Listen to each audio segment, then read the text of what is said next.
руке, шарф в рукаве, перчатки в карманах, шепчут: подожди до утра,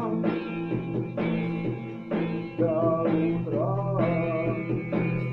Но странный стук зовет дорогу,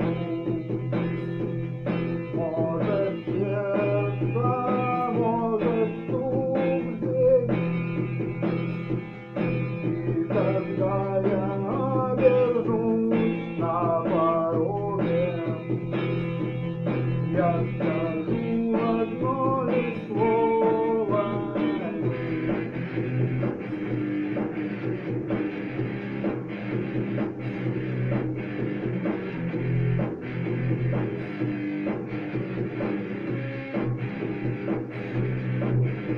и опять на вокзал, и опять к поездам, и опять проводник выдаст ее и чай.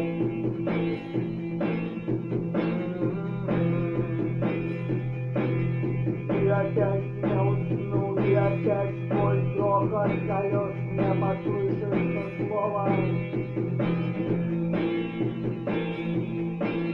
прощай. Но странный стук зовет дорогу,